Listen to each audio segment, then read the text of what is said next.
Hello there. Go ahead, grab your favorite morning beverage, call a couple of friends, and let's enjoy Chloe's Coffee Chat, where meaningful commentary and lively conversations ensue as a breath of fresh air and a burst of fun. I'm Chloe Taylor Brown. Welcome to Chloe's Coffee Chat. I think you shared 3 ways to pivot. Do you have 2 more, or even just 1 more if you like? So the last two, the fourth one is to learn how money works.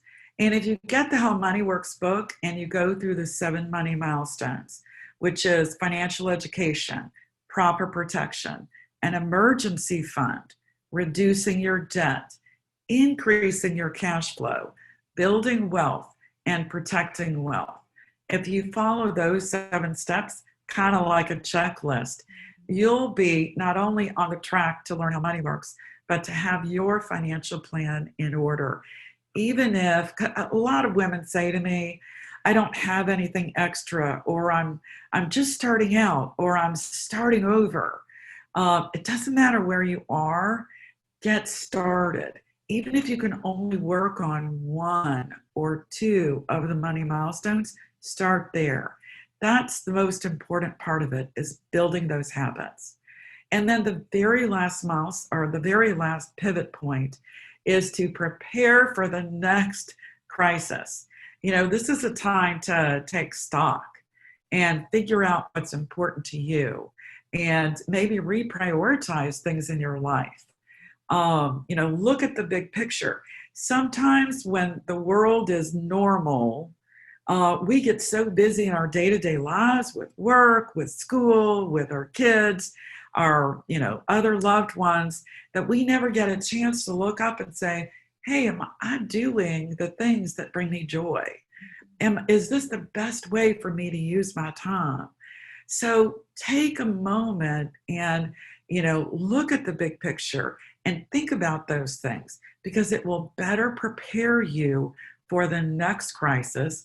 And we know there's probably going to be another one. We don't know what it is or when it'll happen, but it's out there. And why not take stock now so you are better prepared? So yes, because was it 2008 or 9 that we had that first crisis? Um, Exactly. Now we have this one that is worse.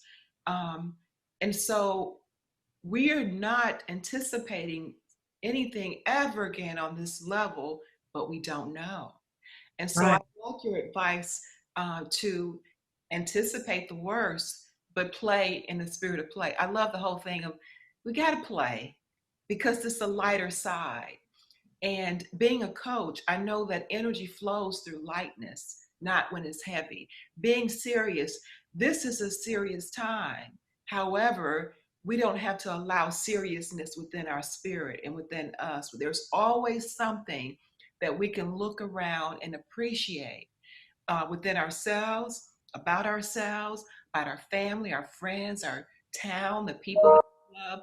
There's always something that we can appreciate while we are pivoting and watching our money and learning how money works. Right. So, Living paycheck to paycheck is not a state that is just for, people who are making, the below the annual I have median friends who salary. are making, like 30,000 a month, but their expenses were, I don't know. And so they're in the same situation that another friend could be in who's making 5,000 a month. Right. It's all relative to your lifestyle and how you manage and see money. Is that correct? Right. And so what it always for me comes back to those 7 money milestones. I use that as my checklist, but I really do recommend that people put together a spending plan. Now, the old fashioned word for a spending plan is a budget. And I really hate that word. It's like, for women, it's like the word diet. Yes. Yeah. I didn't So know what me, that was. because those words, budget and diet, they stir up thoughts about scarcity, What? not abundance. I know, budget. I've never liked that word. What's your budget? Yeah. I don't have a budget. So I like to call it a spending plan. And we look at, the money we're bringing into our household, our cash flow, and we're looking at the expenses and debts and financial goals. And we decide ahead of time how much we're going to allocate into each one of those pieces. Now, I think going out and having dinner with friends or going to a ball game or some event, when we get back to normal, or spending, I am a sucker. It's so cliche, but I'm a sucker for a nice pair of shoes. So, treating ourselves is part of our spending plan. Just build it in. So understand this is how big the pie is. This is how much money we bring in every month, and then divide it among, the things that you need to pay for, your rent or your mortgage, your utilities, your insurance, your kids' tuition, whatever it is. And then set aside money for your retirement goals, for whatever financial goals you've set out there. And then, set aside money for the fun things. And so if you put a plan together and you stick to it and you see that the plan is all about abundance, not scarcity, then it's much easier to stick to. And there are some great apps available online, free apps that help you put a spending plan or a budget, in place for your situation. I like what you just said. It's an abundance plan, not a scarcity plan. And to Exactly. me, there lies the distinction because I see it on my PEP assessment. Um, because right across from abundance would be scarcity. And then there's a mindset and there's a feeling that goes with that. And so they usually kind of starts with the words that we tell ourselves. And so in the coaching, we're not necessarily talking about money, it's anything of abundance and scarcity. So then we find what that person wants and we find the abundant words to go with that. So I love that whole thing. And I'm going to take that on for myself to start looking at this budget with the, or not the budget, but the abundance plan. That's Yeah, what I'm going to call my new plan, the abundance plan. I love that. Yes. Okay, Cam, so could you tell us one or two ways that we can reduce our debt, or to even get rid of the debt? Stop spending, right? Well, yeah.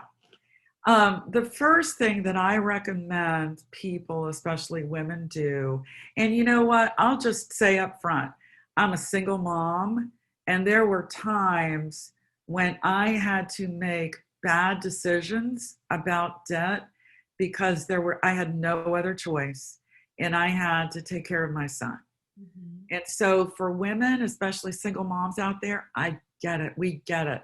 Sometimes there is no choice but death. But let's come up with a plan so that doesn't happen again. So here's what I recommend. The number one thing that you can do is no more late payments.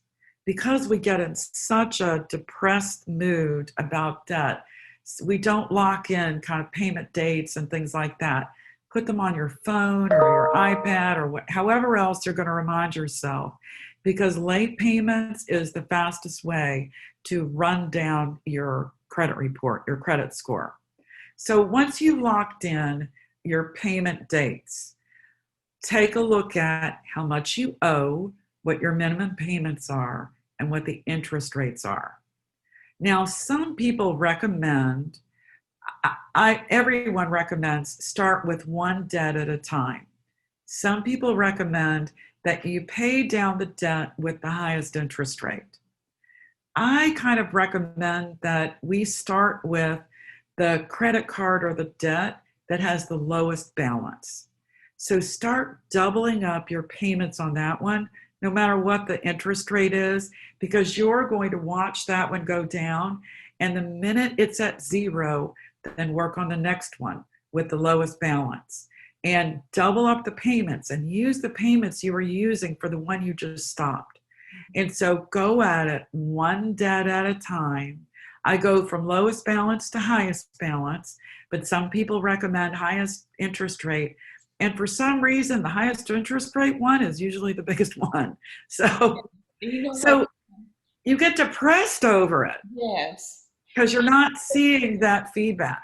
I love what you just said because in my mind, when I pay that lower one down and it is off and I see zero, I'm going to get so many positive life force particles and I'm going to think, wow, I've just done this. And then I'm going to do the next lowest one. And then and I'm thinking, oh, wow, I'm doing it. And Exactly. positive reinforcement to do the next one. And it's really, I tell people all the time, what we're feeling is really the prayer. It's not what we say, but what we think and how we feel about what we think. So I'm going to be a superstar because if I pay that one down and I pay the next one, so I love that advice. It's just, it makes more sense. Right, exactly. Another thing I recommend for people to do is take a look at all of those automatic subscription fees or charges that come out of our bank accounts every month, whether it's a streaming service or two or five or something else that you're making regular payments on. Take a look at it. And if you need it or it makes you feel good and it's affordable, it's within your spending plan, then keep it. But if not, then get rid of it. And that's an extra $10 or $15 a month that you can use to pay down your debt. I have about $200 worth of those things coming in. And sometimes I'm like, what is this? And I really believe that whoever it is on my iPhone that's charging me, Apple, I think they're like stealing some stuff from me or making me buy things because I don't remember buying. Like, when did I get that? Knowledge is power. So learn what it is and figure out if you need it or if there is something nefarious going on. And usually it's not. It's just that I do something, click, click, click, and I don't remember. And my son's always telling me, go through that, mom. You don't need that. Delete that. Stop that. You don't need to pay for that $7.99 for what? $7.99 adds up, mom. It does. And you think, oh, it's $7.99. But it does add up. And that's another, $8 you can use to pay down debt. Yes, exactly. Okay, Kim. So one of the things that I have always liked about the way that you deliver your information is really the way that you speak is so soft and loving and like you really care, like you really want to help us and to help us to understand. Now, is that your personality or is that how you decided you wanted to speak with and to women about money? It's interesting because I've always been, you know, more, I've tried to be more thoughtful and deliberative about, what I say and to come from a place of caring. Now, I'm a lawyer and I've been a lawyer for more than 30 years. So I have that other side of me that is really lawyer like and bust your balls and that kind of thing. But when I talk to women about money, because I've been in a lot of people's shoes, I've made, I'm a single mom. I've had to make bad decisions. When I've had money, I've also made bad decisions. When I haven't had money, I've been forced to make bad decisions. And so I've learned a lot about money through my journey. And so I get it where women are coming from. And I myself have been too embarrassed or ashamed to talk about my situation. And if I'm not willing to talk about what I've gone through and be vulnerable about it, how can I ask other women to do the same thing? And so it's my real, this is me. This is the real me. Thank you for sharing your real me self with us, all of us. I want you to talk a little bit about only skies because when I think about only blue skies, um, it reminds me of something really easy and enjoyable and just very peaceful. And how does that relate to what we're talking about? So it's interesting how that name came up for this initiative for women and money. It comes from two things. The first thing is, we've always heard about the glass ceiling, this, the invisible ceiling that keeps women down from getting ahead in jobs and in whatever. And by calling it Only Blue Skies, I wanted women to feel like there were no boundaries, that there is no invisible ceiling. Our ceiling is the blue sky ahead. We can actually accomplish anything we put our mind to. I love And it always makes me feel good. It always makes me get a little choked up when I think about the unlimited potential of women and how there are so many people and institutions out there that try and keep us down. You know who I admire and how they were able to pivot after a crisis, a personal crisis. It seemed kind of been kind of self-inflicted, but we all make mistakes, right? Your meeting of Martha Stewart, and then also how she was able to come back and say, take this. I'm doing this and I'm going to do it bigger and better my way. Don't you just love that? I do. I have been incredibly fortunate to meet and get to know Martha Stewart and about her story. And she actually started on Wall Street. She worked for a Wall Street firm at a college for several years. And she explained to me that's how she learned by knowing about money. That's how she learned about growing a business. Now, she ended up moving with her husband to Connecticut, and she had to kind of totally reinvent herself because she was no longer on Wall Street.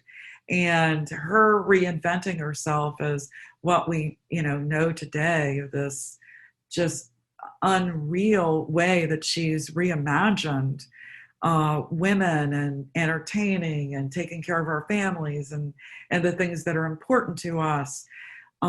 She's, I mean, just become this amazing aspirational person. But what's so interesting is if you ask her to describe herself, she's accomplished so much more than, so many people. If you ask her to describe herself in one word, she'd probably use the word teacher. And that is what we all, as women, kind of envision ourselves as.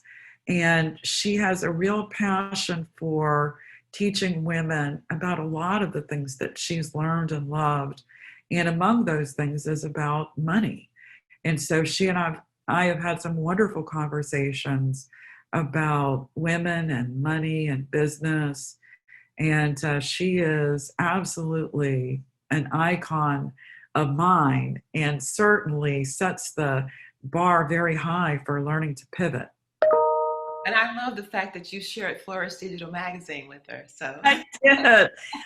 I've sent her the link, and I've just gotten so much positive feedback. Yes. thank you for that. So, what is it that you would like to leave us with? If there's a great tip or if there's something you'd like to share personally to the audience of Chloe's Coffee Chat. Well, I just so appreciate Chloe starting this in the magazine and Chloe's Coffee Chat and just kind of giving us this chance to come together and talk. And that's what my advice would be to your audience. Talk about the things that are important to you. Talk about what you're worried about. Talk about what solutions you found in your life. If we bring a bright light to the things that matter to us, we will create change. It's, I'm not waiting around for the institutions to lessen the pay gap or Mhm. stop these unconscious biases towards women or people of color. I'm just going to go out there and create change on my own. And the very first step is to talk about it. I love it. And with that, I want to say thank you so much for today's coffee chat. Let's toast to that. Yay. Thanks, Chloe. Thank you so much, Kim.